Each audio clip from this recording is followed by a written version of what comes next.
They said it was nothing, a quirky habit, a leftover instinct, a phase maybe. After all, he was just a dog, retired from his service years, now living the quiet life among the elderly residents at Brookside Pines retirement home. But every single morning at exactly 6 a.m., Fang would walk past the kitchen doors, stop, lower his head, and growl. Not the kind of playful rumble dogs sometimes make. This was low, controlled, measured, the kind of sound that comes from something old and primal, something that knows danger when it's near. The first time, no one noticed. The second time, a nurse chuckled. The third time, people started asking questions. But no one had answers, because nothing ever looked wrong in the kitchen. Breakfast got served. Coffee brewed. Muffins came out warm and soft. Patients were fed. Staff rotated shifts. And yet every day, like clockwork, Fang growled at that same spot. Same time. Same door. Same deep suspicion in his eyes. He'd never acted this way before. Fang wasn't your average therapy dog. He had spent 8 years in the K-9 unit, trained to detect narcotics, illegal substances, even traces of explosives.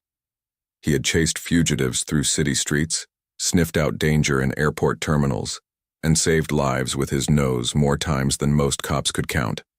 And now, at 12 years old, he had earned his retirement, though no one told him that. Because clearly, something inside him hadn't retired at all. Brookside Pines was the kind of place designed to make families feel less guilty about leaving their loved ones behind.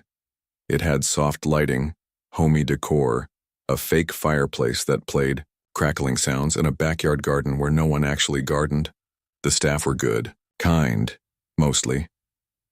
Overworked like everyone else. But the residents? They loved Fang. They waited for him each morning as he made his rounds, tail wagging, tongue out, bumping his head gently into their legs, lying at their feet while they told stories no one else had time to hear, except at 6 a.m. At 6 a.m. he'd change. One of the orderlies joked that Fang had beef with the kitchen staff. Maybe they didn't give him a cookie one day, he laughed. But not everyone thought it was funny. "There's something he knows," said Mr. Harmon, an 89-year-old Korean war veteran with a pacemaker and a sharp tongue. "That dog isn't just growling for fun. Dogs don't play games like that." No one took him seriously. Not until weeks later, when things started going off. It began subtly. A few residents began skipping breakfast, said it tasted funny, bland, metallic, too soft, too mushy, like food that had been sitting out for too long. Staff brushed it off, said their taste buds were changing, part of aging. Then came the fatigue. Mrs. Keller, who used to walk laps around the common room with Fang every afternoon, started needing a walker. Mr. Jordan, once spry and loud, became sluggish and disoriented. Blood work came back inconclusive, no infections, no fevers, just normal deterioration, according to the nurse practitioner. But it wasn't normal. The cook, everyone called him Benny, had been there nearly 5 years. Friendly guy, tall, soft-spoken. He wore gloves, followed health codes, smiled at the patients. His meals weren't fancy, but they were edible. Yet somehow Fang didn't trust him. Or more specifically, didn't trust whatever was happening behind those stainless steel kitchen doors every morning. The administrator, Ms. Langley, called in a dog behaviorist. "Maybe he's triggered by the sound of the fridge kicking on," she suggested. "Could be the scent of cleaning products." The behaviorist watched Fang for 2 days. "He's alert," she said finally, "but not aggressive. If I didn't know better, I'd say he's detecting something specific. Not random noise, a smell." That made Langley nervous. She made a note, but didn't act. If you believe dogs can sense things we can't, and you want to hear more true and powerful stories of animal intuition, be sure to subscribe to Heroes for Animals, your home for stories of loyalty, courage, and justice with 4 paws. The morning everything changed, it was raining.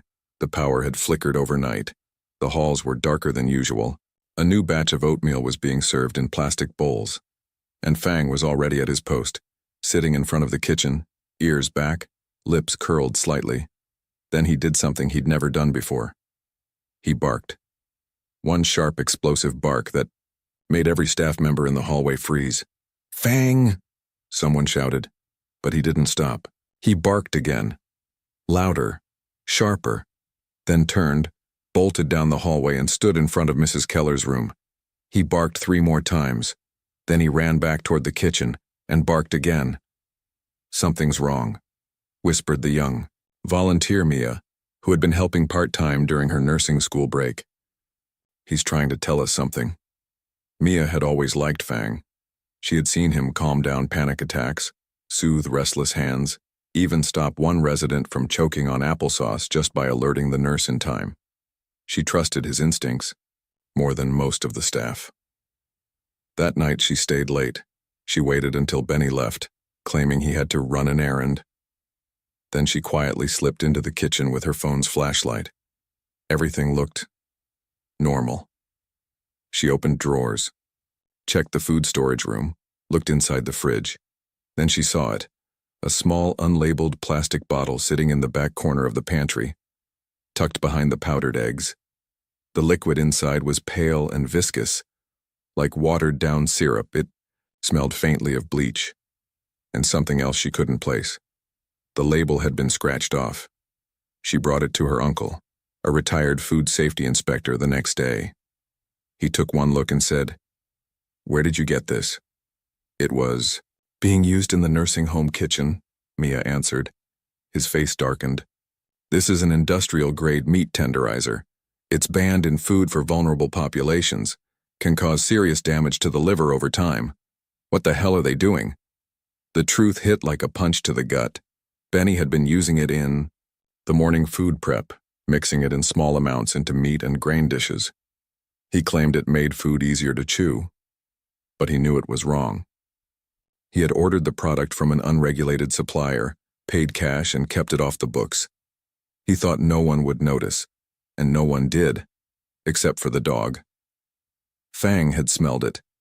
Maybe not the exact chemical, but the wrongness of it, the violation, the unseen threat, just like he had in crime scenes years ago. Every morning at 6 a.m., the cook would mix a few drops in with the ground beef or chicken stock, and every morning Fang would growl, not out of instinct, but because he was trying to warn the people who couldn't protect themselves. The bottle was confiscated. The authorities were called. Benny was arrested for reckless endangerment and unlawful distribution of banned substances. The residents, those who had suffered quietly, confused and tired, slowly began to recover. And Fang? He never growled at the kitchen door again. Instead, each morning at 6 a.m., he walked right past. It wagged his tail and stopped in front of Mia, waiting for his breakfast cookie. The kitchen at Brookside Pines had never been quieter.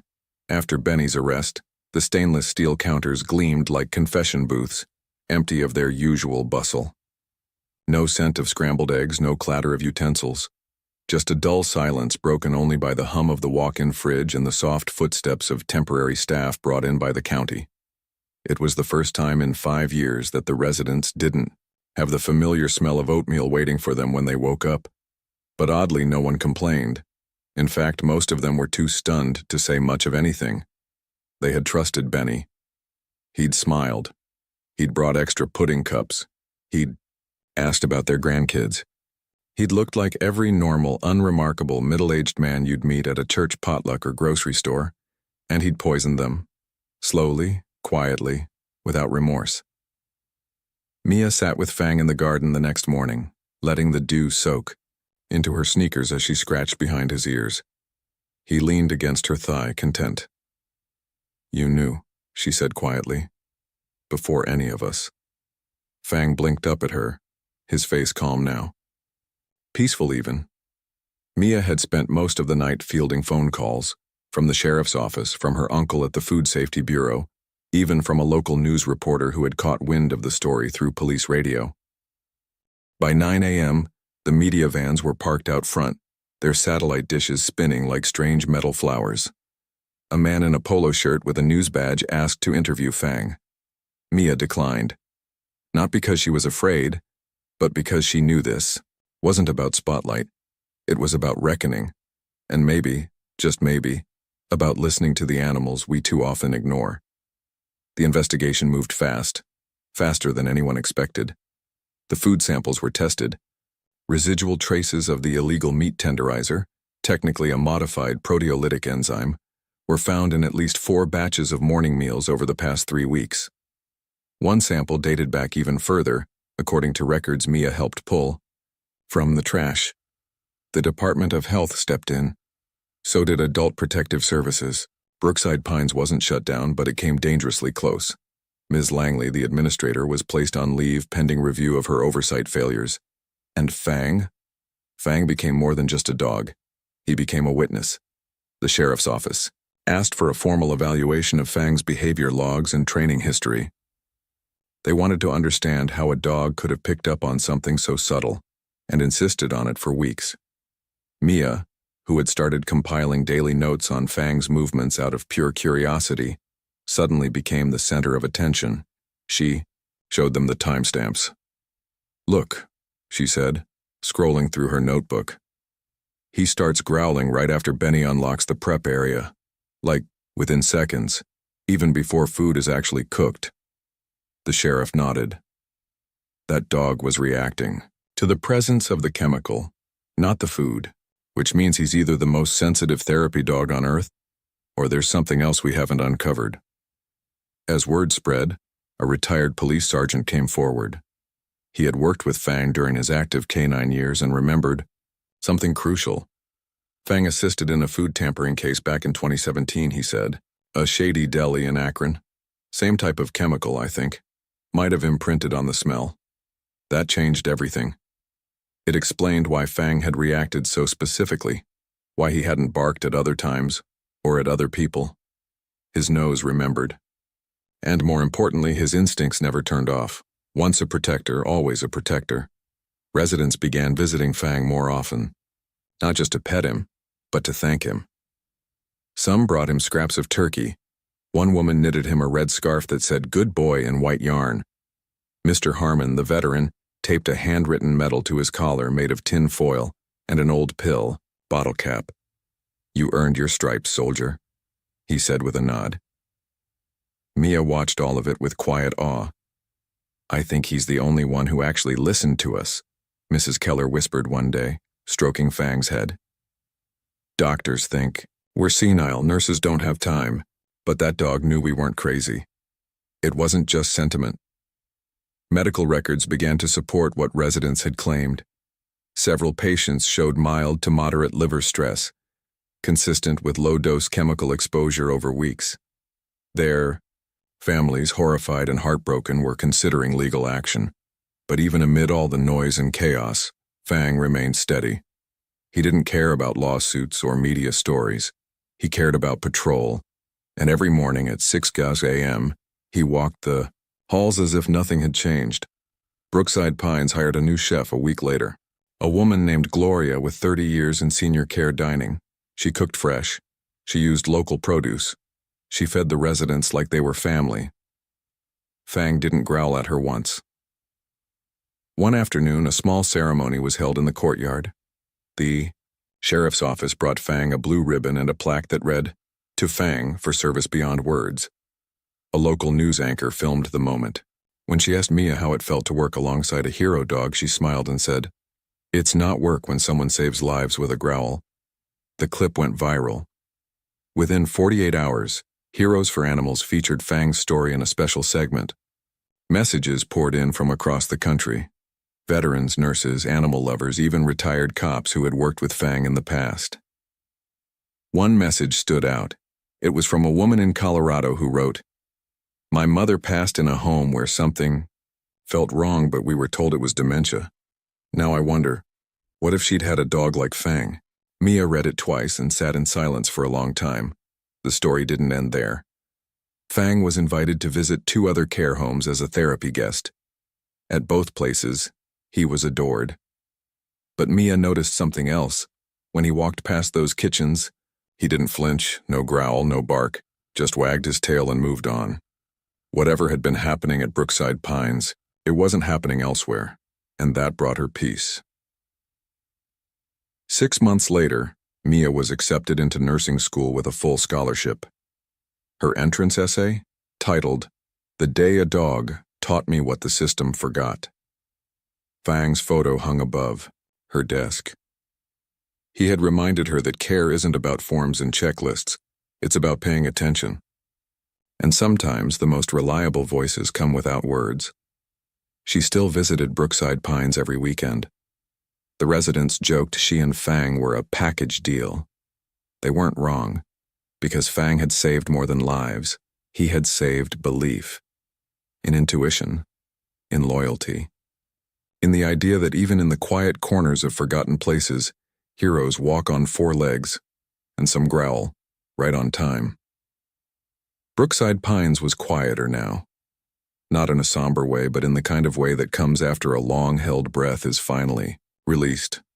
Residents smiled more. The staff seemed more alert.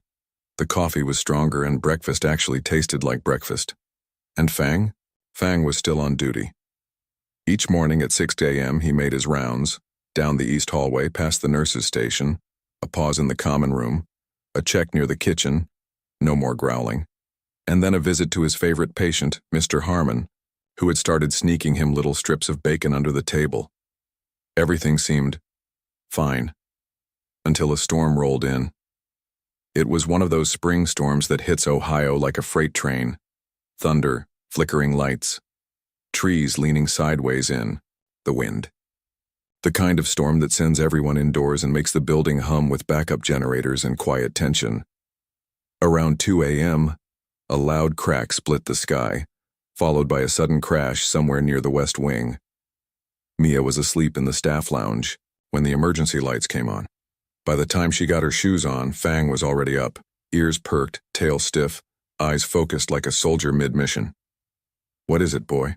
she asked, following him as he trotted, then sprinted toward the west hallway. A large tree branch had slammed against an outside wall, exposing a section of the building's exterior, specifically, an old maintenance room no one had used in years or so, they thought. The storm had knocked part of the siding loose. Behind it, Mia and Fang found a warped wooden door, bolted shut but clearly aged from moisture and neglect. Paint was peeling. Rust curled around the hinges. Mia called for maintenance, who arrived with tools and a flashlight. Within minutes, they had the door open, and what they found inside was strange. The room was small, dusty, lined with empty shelves, a forgotten mop bucket in one corner. But what drew everyone's attention was a locked metal cabinet against the back wall. It was old, probably 1960s era, and secured with a thick padlock that had fused with rust. Fang stood rigid in front of it, nose twitching. The next morning, after the storm passed, the administrator, a new interim director brought in during Ms. Langley's suspension, authorized the removal of the lock. Inside were 3 old file boxes, tightly sealed and labeled in faded ink. Meal logs, 1993, 1997. Resident discharges, do not file. Archived correspondence, private. The room had been sealed for nearly 25 years. It didn't take long for the discovery to spark questions. Why were discharge records hidden here instead of stored digitally with the others? Why had the files been labeled do not file in the first place? And what was in that box of private correspondence? A small team from the county health department was called in to review the contents. Mia, now considered a trusted staff liaison, was allowed to observe. What they found inside wasn't criminal, but it was deeply unsettling. Dozens of letters, all handwritten, all from former staff and even a few family members, dated back to the early to mid-1990s.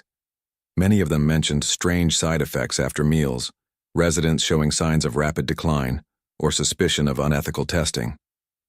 But the most damning documents were internal memos, typed on old Brookside Pines letterhead. A handful of them referred to something called Nutritional Enzyme Trial Protocol B. Notes indicated a short-term contract with a now-defunct pharmaceutical company, testing digestion aids in elderly patients with implied consent. Implied consent. No signatures.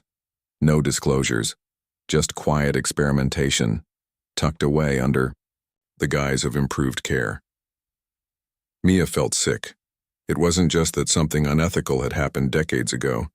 It was that no one had been held accountable. The records had been hidden, not destroyed, as if someone once wanted the truth remembered, but not discovered too soon.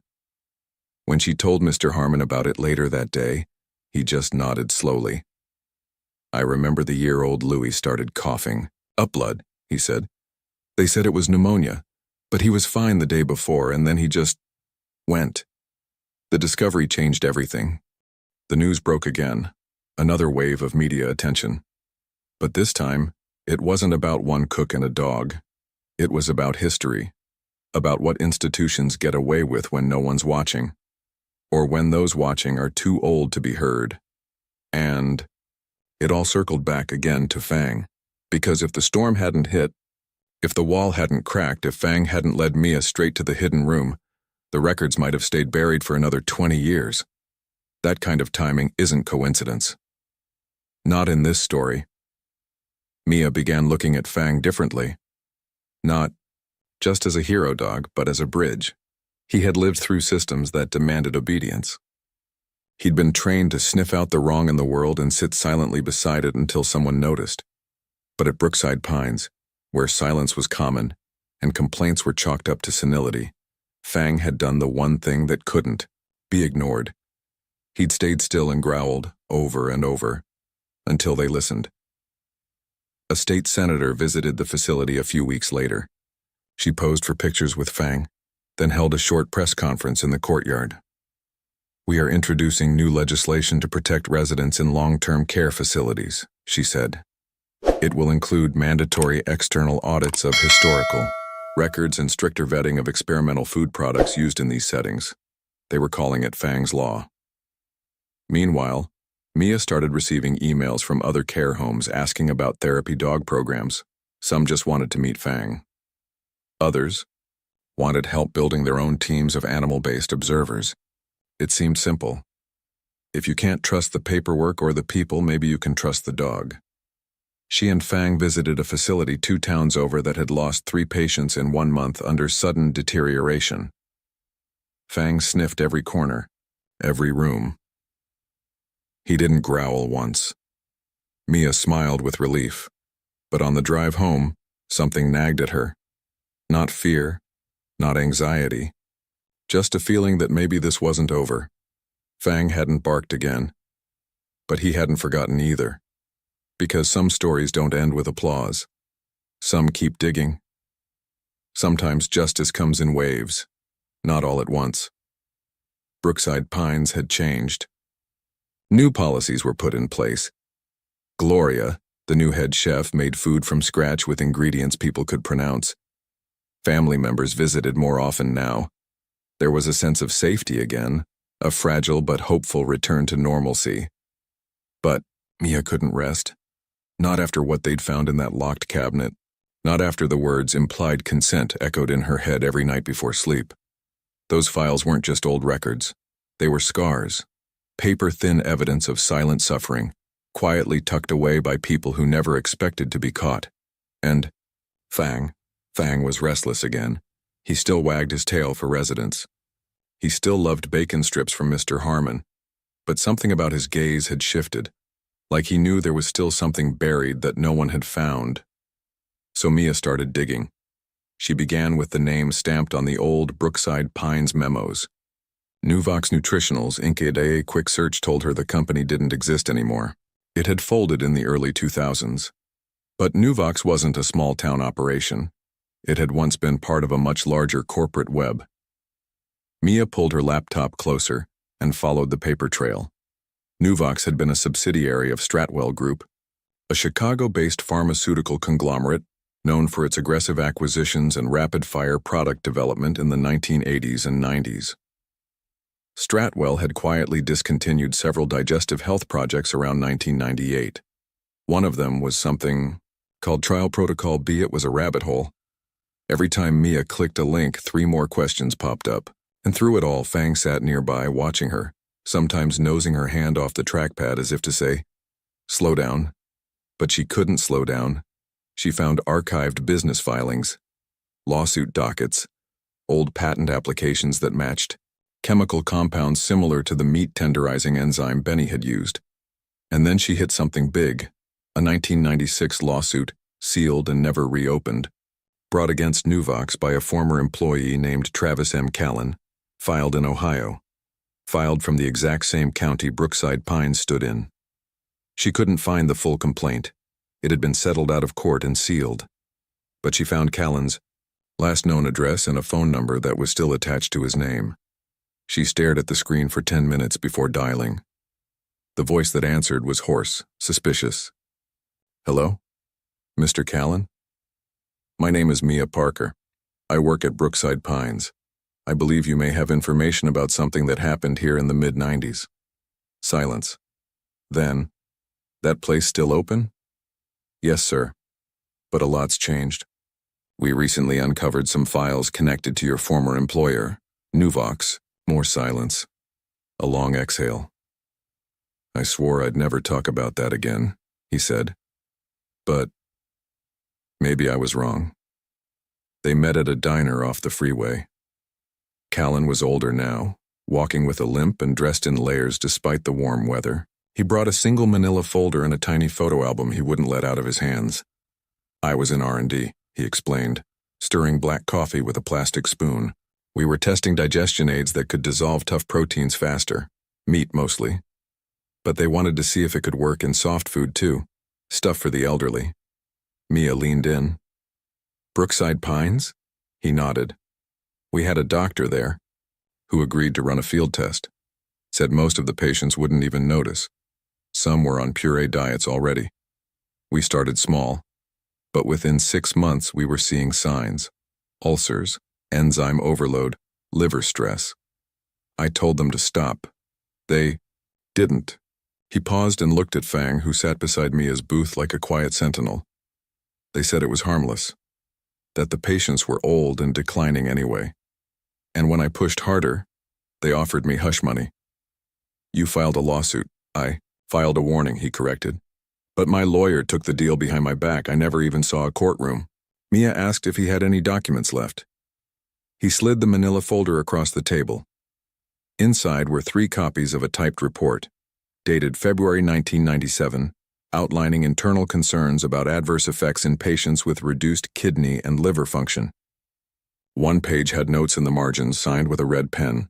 No pattern, no liability. Back at Brookside Pines, Mia shared the folder with the investigators still reviewing the 1990s files.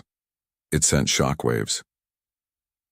With new evidence on the table, a state-level inquiry reopened the Callan case. Although criminal charges were unlikely after so many years, the pressure on Stratwell Group began to mount. Advocacy groups got involved. A class action suit was filed on behalf of affected families, both past and present. Brookside Pines made public apologies. A memorial plaque was installed in the front garden with these words, "To those who were never given a choice, may we always choose to remember." Through it all, Fang remained a constant presence. The residents called him the truth dog. Some said he had a soul that could see what others hid. Others just fed him more treats than their diets allowed. But Fang didn't care about credit. He cared about his people. And he wasn't done. One morning, as spring edged into summer, a letter arrived for Mia. Handwritten, no return address. Inside was a short note. You don't know me, but I saw the news. I worked at another care home in Indiana where Nuvox ran something similar. I think I still have files. If you want the truth, come find me. But bring the dog. He'll know if I'm lying. Mia folded the letter slowly. She looked down at Fang, who lay sleeping at her feet, his chest rising and falling in that deep, contented rhythm she had come to love. But when she said his name, he opened his eyes, and in them she saw it again. That spark. That knowing. Whatever storm had passed. The sky wasn't clear yet, not even close. Mia had never driven to Indiana before. It wasn't that far, a 3-hour ride west from Brookside Pines, but the miles stretched longer when you didn't know what waited on the other end. especially when all you had was a handwritten letter and a feeling in your gut. Fang rode in the passenger seat like always, upright and alert. His ears twitched every time she hit a bump in the road, but otherwise, he sat still, eyes fixed on the horizon. It felt like he knew this was more than a field trip. It always felt that way with him. They left at sunrise, Mia gripping the wheel tighter than usual. She had told the interim administrator at Brookside she was taking a personal day, but she brought a portable recorder, a legal pad, and copies of the Nuvox documents in her bag, just in case. What kind of person writes a letter like that? She wondered. No name, just E. No explanation, just the promise of more hidden truth. But whoever they were, they had asked her to bring the dog, and Fang would not disappoint. They pulled into a small town outside Fort Wayne, the kind of place with one gas station, a diner that looked like it hadn't changed since 1954, and power lines that swayed when trucks passed. The address on the letter led to a run-down ranch, house at the edge of town. Weeds lined the gravel driveway. An American flag hung faded in the window. Before Mia even turned off the engine, Fang let out a low hum, not quite a growl, but not friendly either. He stared at the front door, his whole body tense. Mia reached over and scratched his head. Easy, buddy, we're just here to listen. The door opened slowly before she knocked. A tall woman stood in the frame, late 50s maybe, with sharp features and gray hair tied back in a frayed scrunchie. She wore jeans, work boots, and a flannel shirt that hung loose on her narrow frame. You're Mia, the woman said flatly. I am. And this is Fang, I know. Mia blinked. You wrote the letter? The woman gave a tight nod. Come inside, quickly. The house was dim and smelled faintly of dust and old paper.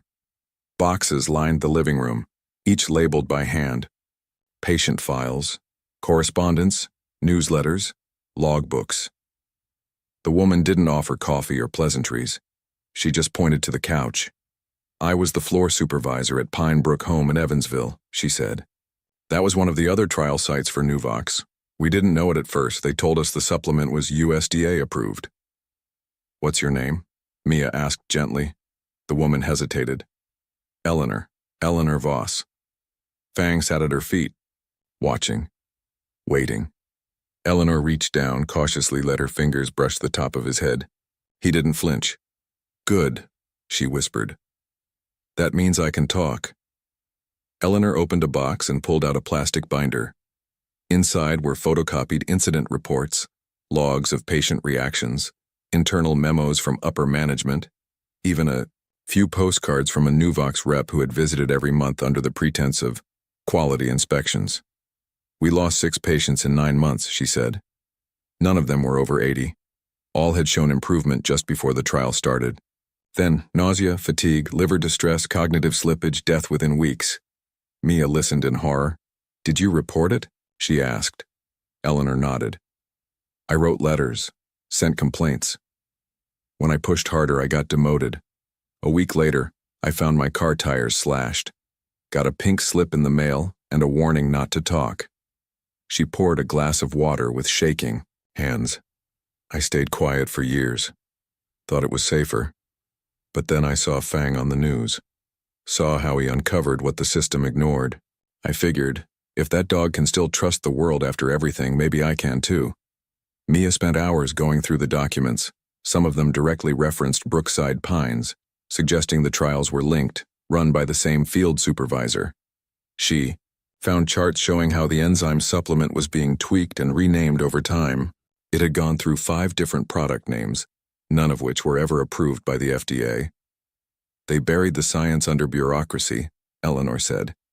But they can't bury everything, not if you shine a light in the right places. Fang barked once, short and sharp, startling both women. Eleanor froze. That's the sound he made when I lied to myself, she said. When I told myself it wasn't murder. Mia asked to scan every document. Eleanor agreed on one condition. If they exposed this, they'd have to do it right.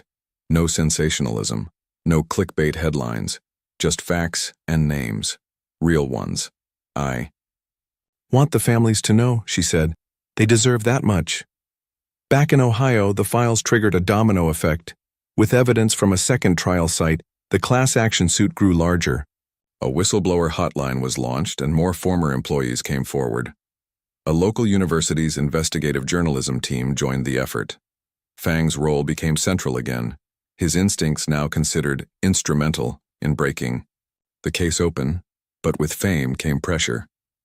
One morning, a thick manila envelope arrived at Mia's apartment. Inside was a cease and desist letter from Stratwell Group's legal team. They wanted everything stopped. All files returned, all stories pulled. The final line chilled her. Continuing this investigation may put you and your associates at personal and professional risk. Mia read the letter out loud in the garden at Brookside Pines. Fang sat next to her as always. "What do you think?" she asked him. He turned and looked toward the woods beyond the fence. His ears perked. He didn't growl. He stared, as if something else was coming. The next week, someone broke into Eleanor's house. They didn't take money or electronics, just files. Boxes of them, but not all, because Eleanor had kept one folder hidden, buried, in a false bottom of her freezer, wrapped in foil and marked fish. Inside, the names of 47 test subjects, some still alive. Some whose families had no idea they'd been part of a medical trial. Fang growled when Mia read the list, not because it was new, but because it was just the beginning.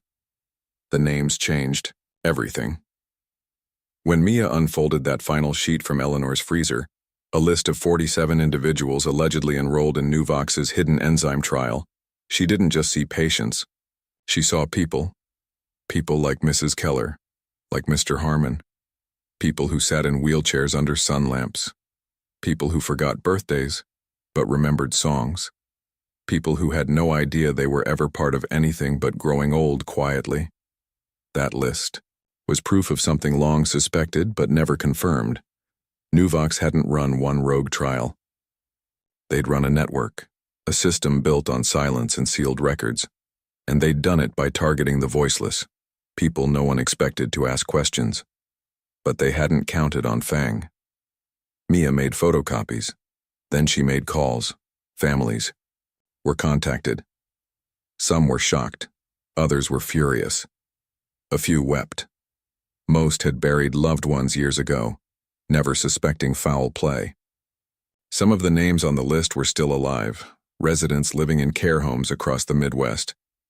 With permission, Mia and a small group of volunteers began visiting them. At the second facility in Indiana, a woman named Virginia, 96 years old, blind in one eye, broke down in tears after hearing her name was on the list. "I always thought the nurses were giving me something extra," she whispered. "I felt strange, but no one ever listened, until now." Fang lay beside her, resting, his chin on her foot. "He listens," she said. "He always has." The media caught wind fast. A regional story exploded into national headlines. Canine dog helps uncover medical testing scandal in nursing homes. Talk shows picked it up. Health agencies scrambled for damage control. The Stratwell Group, after weeks of denial, issued a formal apology and entered settlement talks with the Department of Justice. But public opinion had already turned. Protesters marched outside Stratwell's corporate headquarters. Petitions were launched. Congressional hearings were scheduled. And quietly, behind the scenes, a bipartisan bill began moving through committee. They called it the Fang Act. The bill proposed mandatory transparency in all pharmaceutical partnerships with elder care facilities, third-party audits of all experimental drug use in vulnerable populations, and the creation of a federally funded Canine Sentinel program. It was the first piece of elder care legislation to ever be named after a dog. Back at Brookside Pines, change had come too. The walls were painted with softer colors. Fresh plants were brought into the common areas. Fang had a dedicated spot by the front entrance, a large dog bed with a brass plaque above it that read, Fang. He listened when no one else did. Mr. Harmon wheeled himself over one afternoon and placed a small American flag next to the plaque. "I served in Korea," he told a visiting reporter, "but this dog, he served here." For Mia, life moved fast. She finished nursing school with honors. She was offered a research position with a patient advocacy group. But she chose something else, something smaller, more personal. She returned to Brookside Pines not as a volunteer, not even as a nurse, but as director, the youngest in the facility's history, and she brought a new vision with her, one that combined clinical care with dignity, truth, and yes, dogs. Every new hire was trained not just in medicine but in listening, because sometimes change doesn't come from data. It comes from a growl in a hallway at 6 o'clock in the morning. One sunny Sunday, Mia and Fang sat in the back garden surrounded by residents and their families. A barbecue sizzled nearby. Kids ran across the lawn. The local high school jazz band played something cheerful and brassy under a white tent. A little boy, maybe 5, approached Mia shyly. "Is it true your dog saved a whole bunch of people?" he asked. Mia smiled. "He did." The boy looked at Fang wide-eyed. "He doesn't look like a superhero." Mia reached down and scratched Fang's ear. "Most of them don't." That night, as twilight settled over the facility, Mia sat alone with Fang on the front porch. She thought about everything they'd been through, the growls, the files, the long drives, and impossible choices. She looked down at him. "Thank you," she said softly. Fang licked her hand, then rested his head in her lap, content at last. Some stories end with applause, some end with tears, but this one ends with a dog who never gave up, who stood watch when others looked away, who reminded us that the most powerful truths don't always come from people, but from presence, from knowing, from staying. Thank you for following Fang's journey from a quiet growl in the hallway to a legacy that changed lives. What do you think? Do you believe dogs can sense things we can't? Should therapy dogs be part of every nursing home in the country? Have you ever witnessed an animal warn you about danger or speak without words? Let us know in the comments, and don't forget to subscribe to Heroes for Animals for more true stories of loyalty, courage, and second chances.